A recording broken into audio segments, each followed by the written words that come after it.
When your husband is tirelessly walking on his trail for weeks, the wife should give him a hand at least a little bit.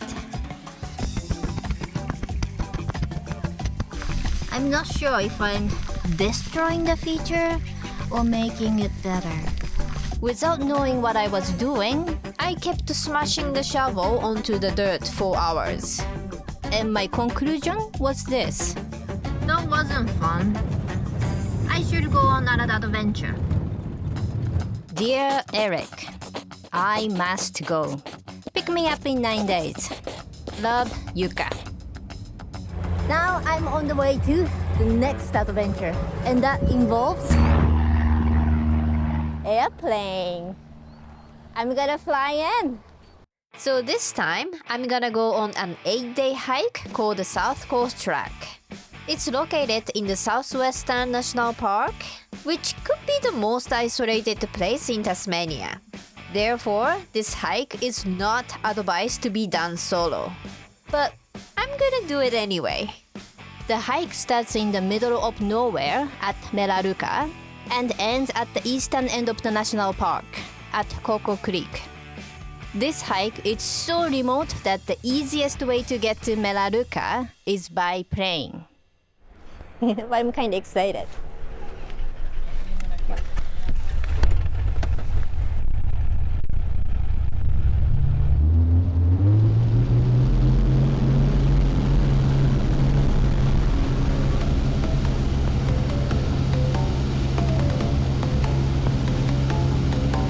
The South Coast Track is said to be the most challenging hike in Tasmania because this area is largely unaffected by humans. The weather is harsh and the forest is dense. There is no road in the area. So in the worst case, it might take weeks to find my dead body. After about 40 minutes of flying, I arrived in Melaleuca. Oh, that was fun, but a little bit I got the motion sickness. The plane had left. The 3 other passengers had long gone in other directions. Now I was left alone in the vast Tasmanian wilderness. Today was supposed to be one of the easiest days, but still 3 hours of hiking. And now it's 4 o'clock, so I'm not sure if I can make it to the campsite before it gets dark. I was nervous being alone in the middle of nowhere. Plus, I wasn't sure about my plans for the hike. As I suspected, by the time I get to my first campsite, it was dark. My adventure could end in serious trouble at any moment. At least, I was up for the challenge. Good morning. It was very good night. I knew it's gonna be cold. That's why I bought fleece sleeping bag liner.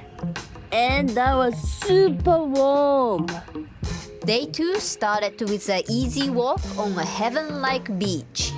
However, the heaven didn't last long. Uh-oh. This is the first river crossing. Yeah, I think it's proper river crossing. But I think my boot's gonna get wet. That is maybe not that fun. Okay, shall we? I guess so. Yokoishotto. Let's go. Yokoishotto, yeah. Oh yeah. Oh yeah. Oh yeah.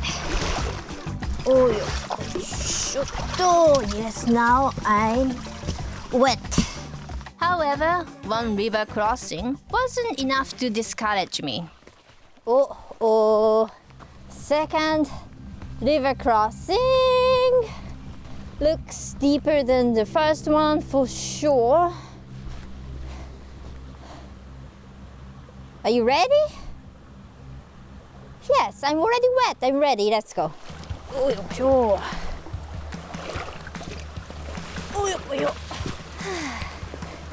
second river crossing done. I think this is the beginning of South Coast Trail. Crossing two rivers only motivated me even more. I smelled the adventure, and that was what I was looking for.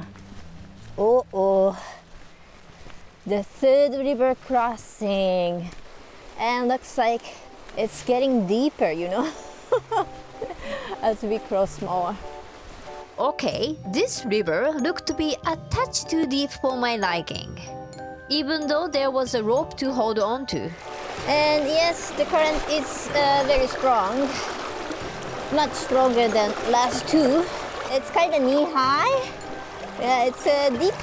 Woo, it's cold. Yeah, the rope is getting too high. It's getting too high. Oh, I can see.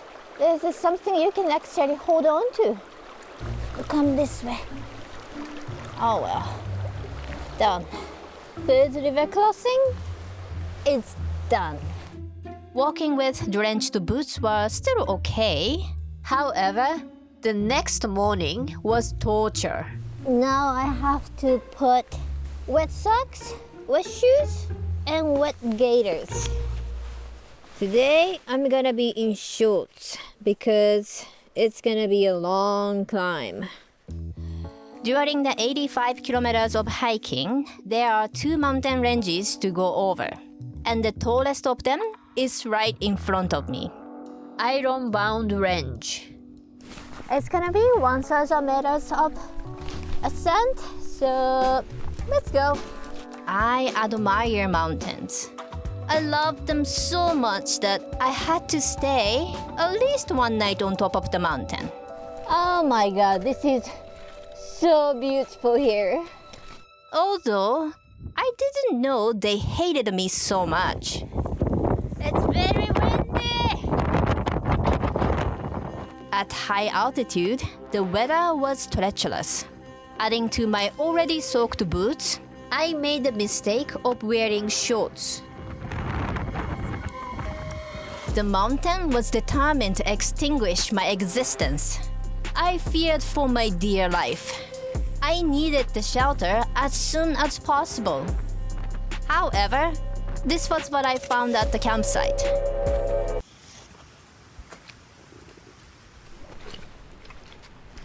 I think this is tent site because everything else is wet, so I think we are supposed to sleep on this wood.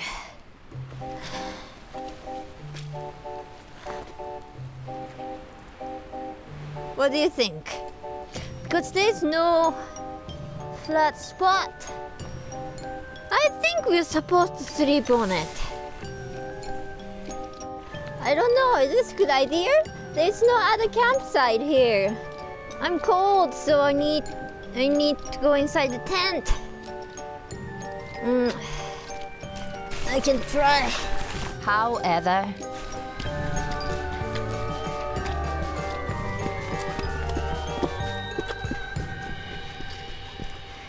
it was very squishy. Maybe I just sleep over there. I seriously considered continuing down the mountain, but I knew panicking and making my way down without light would be more fatal, especially when I was on my own. Oh, it's so cold. I don't know if anybody sleep on the wood, but yeah, I don't know if this place was better because it's not flat. But yeah, I can sleep. So I don't want to go outside anymore. I don't have much water, so I just drink coffee and eat cereal for dinner tonight. I was wet and miserable, also disheartened. Adding to that fact, eating cereal straight from the bag made me feel more pitiful. But at least I was prepared for a cold night. Good morning. This fleece liner was so warm. I couldn't survive without it.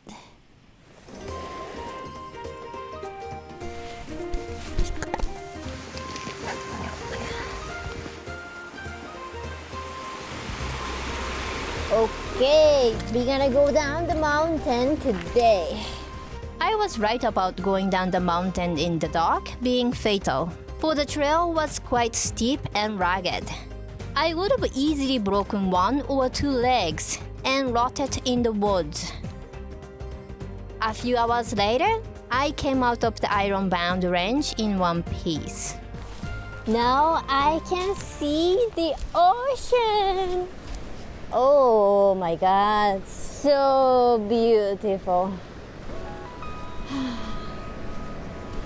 So far, I came across only one group, but they're coming from another way because one of them got rescued. So they lost a day and going back to Melaleuca.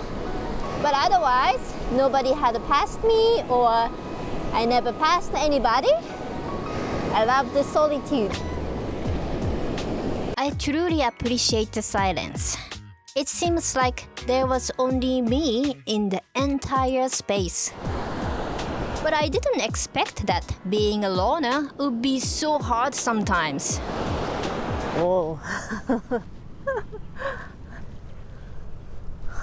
Boat crossing.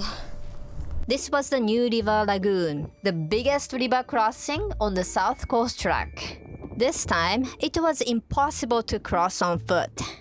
So I had to use the boat. Luckily for me, there were two boats on this side. I just needed to cross.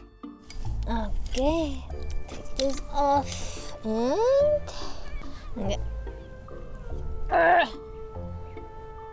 It didn't budge at all. It's quite heavy. I was too weak for the task. Now what I have to do is flap this boat upside down. This is kind of in the way. Okay. Okay. Oh yeah, heavy. In this case, I could use another hand. But there was nobody. So I had to do this on my own. Oh yeah. Oh yeah. I think I was not as useless as I first thought. And? Yes, I definitely need another hand. Yes. Done. But it was far from done, for the boat was still on shore.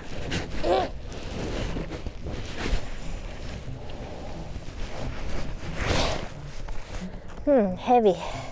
It was time to use my brain. Maybe I should pull, yes. And maybe just turn it around.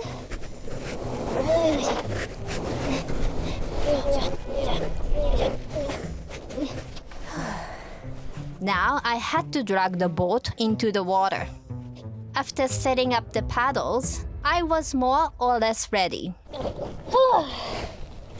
Okay, I'm ready to go. Okay, I'm ready to sail. Which way am I going? Yes. I didn't have much experience rowing a boat, so the river was dreadfully wide for me to sail by myself. I'm sailing! Should I have sunk the boat or gotten spit out into the ocean, I would have never seen land again. So I should row as quickly as possible. I was up and down, left and right, floating on the river for what felt like forever. Okay. Done! I'm on the other side. Cool. Now I just had to secure the boat. Probably dragging the boat offshore and onshore took me more than twice as long as crossing the river. If there were only one boat on the beach, I would have had to retrieve one boat from the other side. That would have killed me. Yeah, done. It's just the boat. Oh my God, that was hard. Being solo meant freedom. Isn't it perfect to shower? But there's a limitation to what we could achieve. If I want to go farther into the bush or higher into a mountain, 2 is better than 1. 3 is better than 2. Knowing all of this, I can't shake off the idea of how far I can go on my own. Tomorrow is supposed to be the toughest day. This is the South Cape Range, the last of 2 mountain ranges on the trail. This section was so hard depending on the weather and the trail conditions.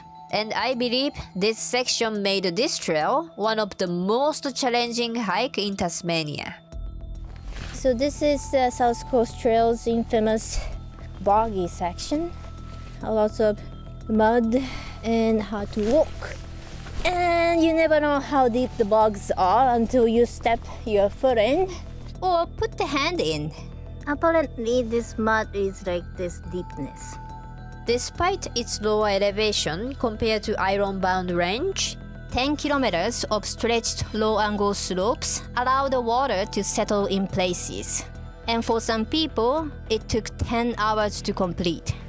It's like a little pond. Too bad I can't walk and film at the same time. I don't remember how many times I fell, but there's so many times. After falling and sliding on mud, my soul was about to snap. However, I made it out! I survived from the boggy hell. So it took me 6 hours to complete that section. And the other side is the campsite for the night. I just have to cross this rivulet. It looks probably the biggest river crossing so far. At most, on foot. My already shrunken soul almost disappeared into thin air, and there was a new kind of thread. Yeah, it's definitely getting high tide. These waves made me super nervous to cross. Still hesitate. I don't know how deep the water is. It looks so deep. It's just because it's rocky as well. I was just worried about tripping over and make everything wet, but that wave is coming. Yes, I better get going. Definitely, I better get going. Seeing through deep brown water, the bottom was invisible, looking as if it were about to suck me in. Okay, this section is not bad. Yes, okay. I thought it looked so dark. I thought it was rock and, steppy. But it's all sand, so it's good. And wave is coming. Okay. Good thing I changed my pants because my shoes is all wet, so. And I can see people coming. It's been a long time. After days of solitude, it was kinda nice to see 1 or 2 other human beings. But I was gonna stay at the rivulet, but now 7 people are camping there. I haven't seen anybody in the last 6-5 days, and suddenly there's 7, so it was a bit overwhelming. I'm gonna go to the next campsite. So I arrived at South Cape Bay, and there's nobody. That's what I like. This is the last campsite. I'm staying on the South Coast Trail. And I think this is the perfect location. Yes, stinky. I hold dear the time in the bush. The first day, I was excited, but also nervous. Thank you. Being left alone in the middle of nowhere is nerve-wracking for anybody. But an adventure without fear isn't an adventure. I just needed to take one step forward at a time. And in the harsh wilderness, I found breathtaking beauties. Oh my God, this is so beautiful here. My long, lonesome journey was about to end. Today's the last 10K. Supposed to be easy walk. As I started to come across many day hikers on the trail, I felt the privilege of solitude fade out. After 3 hours of walking, I think I arrived at the Coco Creek. Yeah, I guess this is it, huh? Nice. I came back to civilization. So you're heading off on the South Coast track as well? Oh, I just finished actually. You just finished. How'd you go? Oh, that was lovely. I loved it. I couldn't express how much fun I had for the last 8 days, even though it beat hell out of me. However, the journey hadn't ended just yet. I only needed to get back to Eric, who is supposed to pick me up the day after. I gave myself too much time. I was just dropping people off. I think I took flight with you. Oh, did you? I just wonder if you can, take me to home. Yeah. And just like that, the poor pilot, who happened to be dropping people off at the Koku Creek due to the weather conditions, was forced to take me with her. Finally, I came back home. Welcome back. Hello. You survived. I survived. To take a rest for the next adventure. Thank you for watching and see you next time. I'm alive. Now I can eat something really fat and greasy. I hope it's open. It's Oh. Easter. Woolies is closed. Macca's? Oh yeah, maca is good too. Yes, macas.